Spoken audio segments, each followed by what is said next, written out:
बच्चों, मैं जो है एमएस इंटर कॉलेज रानीपुर से जो है राकेश चौबे कक्षा 11 के बच्चों को आप लोगों को भौतिक विज्ञान पढ़ाने के लिए जो है ये हमारा वीडियो जारी हो रहा है और यह पहला वीडियो होगा भौतिक विज्ञान पढ़ने के लिए। तो मैं आप लोगों को जो है भौतिक विज्ञान के बारे में जो है बताऊंगा और भौतिक विज्ञान के सब्जेक्ट को समझाने का प्रयास किया जाएगा। जिन छात्रों के पास जो है बुक अवेलेबल है वो बुक से भी जो है देख कर पढ़ सकते हैं। वीडियो और व्हाट्सएप के तरीके से भी जो है आपको प्रश्न सीरीज और जो है कि जो थ्योरी है वह लिखित भेजी जाएगी और आप उसका जो है कि नोट बनाकर रखें और उसे अध्ययन करने का प्रयास करें, समझने का प्रयास करें, तो आपको जो है कि जरूर समझ में आएगा। आइए हम आपको बताते हैं भौतिक विज्ञान के बारे में। आपको वैसे सबसे पहले मैं भौतिक विज्ञान की जो मूलभूत आधारभूत जानकारियां हैं वैसे तो आप लोगों को मालूम है, फिर भी जो है मैं जो है कि उसको जो है फंडामेंटल चीजों को आपके सामने रखने का प्रयास कर रहा हूं, समझने का प्रयास करेंगे। सबसे पहले मैं आपको बताऊं विज्ञान। विज्ञान की परिभाषा आप लोग जानते हैं कि विज्ञान किसे कहते हैं, सर लोगों ने बताया होगा और हम भी आपको जो है बताते हैं विज्ञान की परिभाषा। एक बार आपको जो है सोई हुई जो है कि मेमोरी को जागृत करने का प्रयास करते हैं। किसी वस्तु के सुसंगठित क्रमबद्ध एवं विशिष्ट ज्ञान को ही विज्ञान कहा जाता है। अर्थात किसी वस्तु के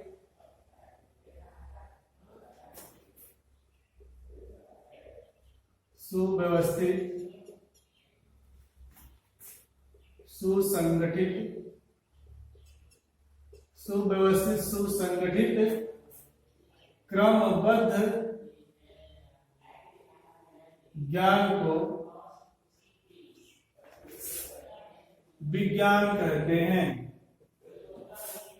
क्रमबद्ध ज्ञान को विज्ञान कहते हैं। यह दो शब्दों से मिलकर बना है, वि धन ज्ञान बराबर क्या है, विज्ञान। भी मैंने विशिष्ट और ज्ञान का मतलब समझते हैं। विशिष्ट ज्ञान को ही क्या कहा जाता है, विज्ञान। आपके जो है विज्ञान वाले टॉपिक में बहुत सारे बच्चे जो है मैथ ग्रुप में भी जाएंगे और क्या है बायो ग्रुप में भी जाएंगे, लेकिन मैथ और बायो दोनों के लिए जो है कि कॉमन है भौतिक विज्ञान।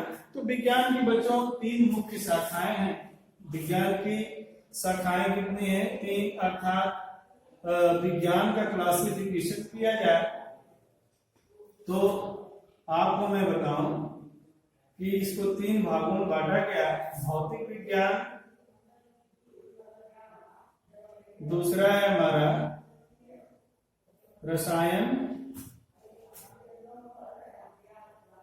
रसायन विज्ञान और तीसरा है बच्चों जीव विज्ञान। तो इतना तो आप जानते होंगे, फिजिक्स, केमिस्ट्री, बायोलॉजी। अर्थात अगर आपसे कोई पूछ दे कि विज्ञान की कितनी मुख्य शाखाएं, तो आप बता सकते हैं कि विज्ञान की 3 मुख्य शाखाएं हैं, भौतिक विज्ञान, रसायन विज्ञान और क्या है, जीव विज्ञान। अंग्रेजी में इसे कहते हैं फिजिक्स, इसे क्या कहते हैं केमिस्ट्री और इसे कहते हैं बायोलॉजी। हम आपको जो है अध्ययन करने के लिए जो है एक चीज देने वाले हैं, भौतिक विज्ञान। भौतिक विज्ञान क्या होता है, भौतिक विज्ञान की परिभाषा देखिए कि भौतिक विज्ञान किसे कहते हैं। भौतिक विज्ञान की परिभाषा आपको मैं बताना चाहता हूं। देखिए बच्चों, भौतिक विज्ञान देखा जाए तो विज्ञान की वह शाखा है जिसके अंतर्गत द्रव्य और ऊर्जा के विभिन्न स्वरूपों तथा उनके बीच होने वाले अन्योन्य क्रियाओं का अध्ययन किया जाता है। इसको इस तरह से भी कह सकते हैं कि विज्ञान की वह शाखा जिसके अंतर्गत द्रव्य और ऊर्जा के विभिन्न स्वरूपों तथा उनके बीच होने वाली अन्योन्य क्रियाओं का अध्ययन किया जाता है, उसे हम भौतिक विज्ञान कहते हैं। दो चीजें हैं, आप सोच रहे होंगे कि द्रव्य क्या है, ऊर्जा क्या है, तो इसके बारे में हम आपको बताएंगे। परिभाषा यहाँ पहले लिख देते हैं कि विज्ञान की वह शाखा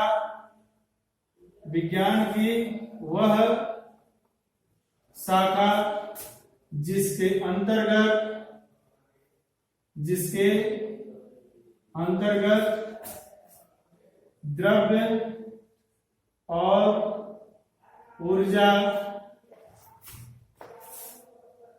के विभिन्न स्वरूपों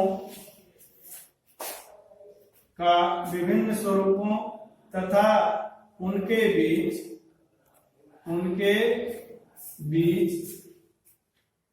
होने वाली अन्योन्य क्रियाओं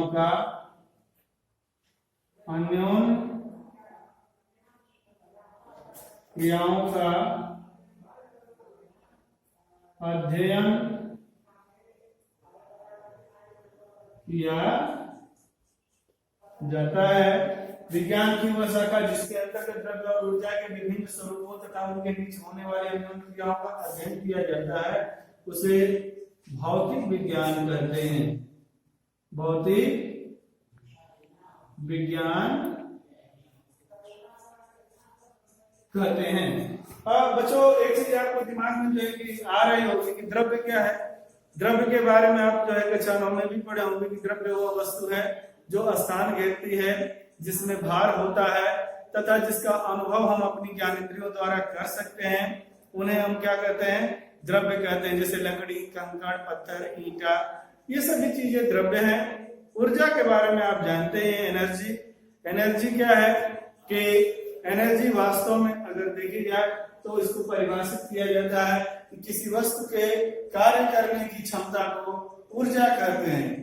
तो हमारे पूरे विज्ञान में आपको जो है कि दो चीजें मिलेंगी, द्रव्य रहेगा, अलग अलग रूपों में आपको मिलेगा, और किन किन रूपों में द्रव्य उपस्थित है, अवेलेबल है। ऊर्जा के भी कई रूप हैं, आपने सुना होगा गतिज ऊर्जा, स्थितिज ऊर्जा, पवन ऊर्जा, विद्युत ऊर्जा, तो ये सब जो है कि तापीय ऊर्जा, उष्मीय ऊर्जा, ये तमाम ऊर्जा के अलग अलग स्वरूप हैं। इन स्वरूपों का अध्ययन करना है और आगे चल के आइंस्टीन ने द्रव्य और ऊर्जा के संबंध में एक समीकरण भी दिया था, E बराबर क्या है, mc², अर्थात ऊर्जा का द्रव्यमान में रूपांतरण और द्रव्यमान का ऊर्जा में रूपांतरण किस प्रकार होता है, इनके बीच कौन कौन सी क्रियाएं संभव है, इन क्रियाओं का अध्ययन ही भौतिक विज्ञान के अंतर्गत किया जाता है। तो मुझे उम्मीद है कि यह परिभाषा आप लोगों को समझ में आई होगी।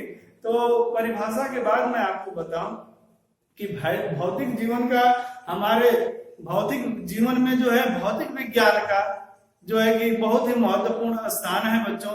और भौतिक विज्ञान पर ही आजकल जो है, हालांकि हर विज्ञान पर जो है समाज का, देश का और पूरे विश्व का विकास टिका हुआ है, और भौतिक विज्ञान को जो है जानना अति आवश्यक है। भौतिक विज्ञान में एक चीज जो है सबसे बड़ी बात आती है कि अगर हम किसी चीज का अध्ययन कर रहे हैं तो कौन कौन सी राशियां उसे परिवर्तित कर रही हैं, और भौतिक विज्ञान में किन किन चीजों का जो है कि क्या किस तरह से प्रयोग करना है, और वास्तव में हम भौतिक विज्ञान को अगर गौर से देखें तो व्यवहार में लाना चाहें तो भौतिक विज्ञान वास्तव में मापन का विज्ञान है। भौतिक विज्ञान वास्तव में क्या है, मापन का विज्ञान है। जैसे आप अपने हाथ में जो है एक ईंट का टुकड़ा ले लें और कोई पूछे कि यह कितना वजनी है, तो आप जो है वहां पे अंदाजा लगा सकते हैं। अंदाजा अगर लगाएंगे तो तीन संभावनाएं बनती हैं, या तो आप अधिक बता दें, या तो कम बता दें, या तो एक्यूरेट बता दें। तो यहाँ पे संभावना, तो भौतिक विज्ञान डाउट पे जो है कि मतलब यह है कि निर्भर नहीं है। भौतिक विज्ञान वास्तव में जो है इस बात पे निर्भर है कि वास्तव में कोई चीज कितनी है।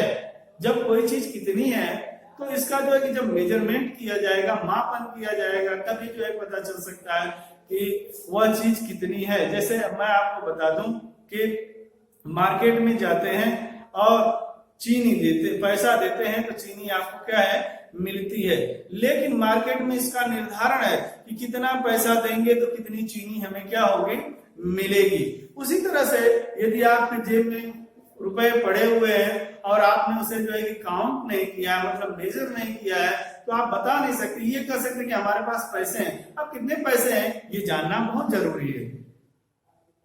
आप कभी भी अपने गार्जियन से अपनी कॉपी के लिए, किताब के लिए या पर्सनल यूज के लिए जब आप जो है मांगते हैं पैसे कि पापा या मम्मी हमें पैसा चाहिए, तो वह जरूर पूछते हैं कि हाउ मच, कितना पैसा चाहिए, कितने पे जब शब्द आके रुक जाता है तो निश्चित है कि आपको वहां बताना पड़ेगा कि हमें इतना पैसा चाहिए। वह इतना ही वास्तव में मापन है। तो भौतिक विज्ञान अगर देखा जाए एक दृष्टिकोण से तो वास्तव में मापन का विज्ञान है। और मापन का विज्ञान जो है, इसके लिए जो है कि मैं आपको समझाना चाहूंगा कि जैसे हमारे दैनिक जीवन में जो है कि भौतिक विज्ञान में भी जो है कि अगर देखा जाए बच्चों तो कुछ मूल राशियां हैं, उन मूल राशियों को जानना बहुत ही आवश्यक है। और मूल राशियों के बारे में हम आपको बताएंगे जो मापन और भौतिक विज्ञान का आधारभूत जो है कि ढांचा प्रदान करता है। तो जैसे मूल भौतिक राशियां, मूल भौतिक राशियां क्या है इसको समझिए। मूल भौतिक राशियां वे राशियां जो एक दूसरे पर निर्भर नहीं होती हैं, उन्हें हम मूल भौतिक राशियां कहते हैं। अब आप लोगों को जो थोड़ा सा ये दिमाग में आ रहा हो, बड़ा बड़ा शब्द सर बता रहे हैं और ये मूल भौतिक राशियां हमको कुछ समझ में नहीं आ रहा, लेकिन इसका जो है कि आप दैनिक जीवन में काफी उपयोग करते हैं मूल भौतिक राशियों का, लेकिन हमें मालूम नहीं है कि यही जो है कि वास्तव में मूल भौतिक राशियां हैं। तो मूल भौतिक राशियों का हमारे दैनिक जीवन में बहुत ही महत्वपूर्ण स्थान है, इसको जानना चाहिए। तो हम परिभाषा पहले लिख देते हैं आपको कि मूल भौतिक राशियां किसे कहते हैं। वे भौतिक राशियां जो एक दूसरे से स्वतंत्र होती हैं, एक दूसरे से स्वतंत्र होती हैं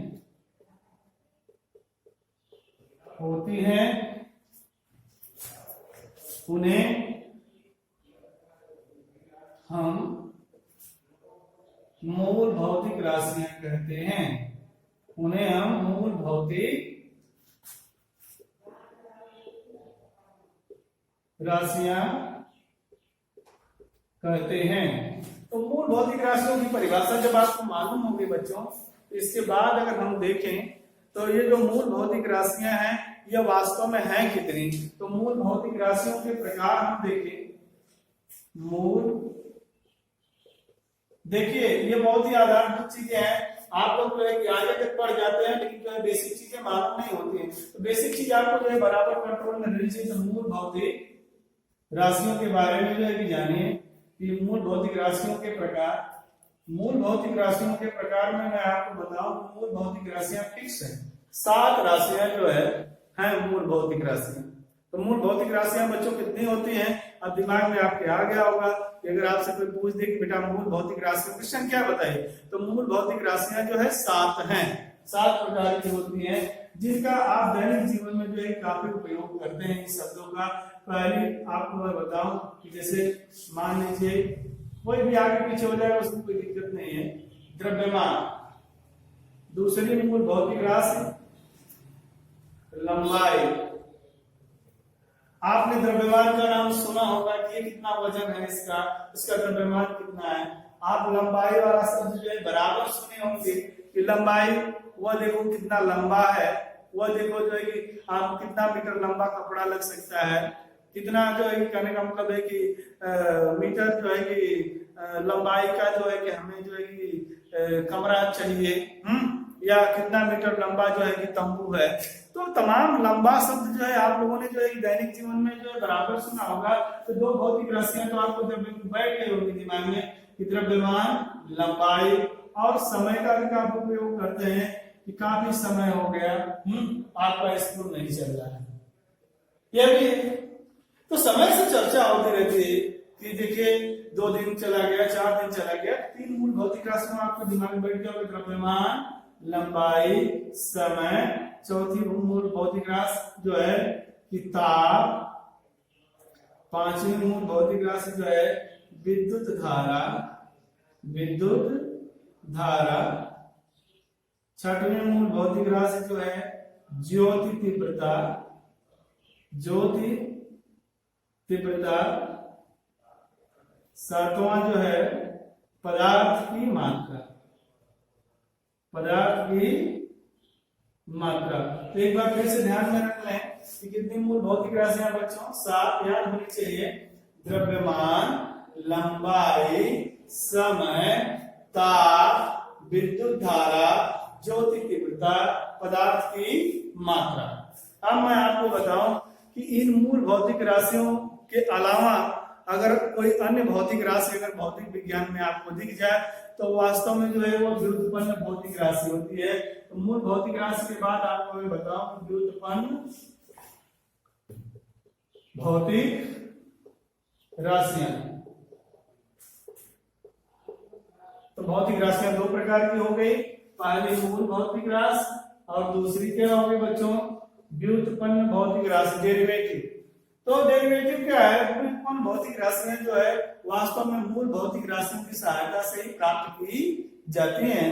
तो अगर आपसे कोई पूछे कि व्युत्पन्न भौतिक राशि किसे कहते हैं तो सीधे सीधे कहिएगा कि वे भौतिक राशियां जो मूल भौतिक राशियों से प्राप्त की जाती है या मूल भौतिक राशियों पर निर्भर करती हैं, उन भौतिक राशियों को हम व्युत्पन्न भौतिक राशियां कहते हैं। वे भौतिक राशियां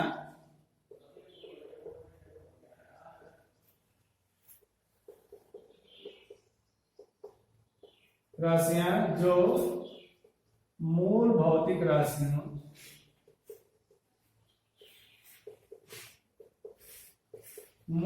राशियों की सहायता से मूल भौतिक राशियों पर निर्भर करते हैं, मूल भौतिक राशियों पर निर्भर करते हैं।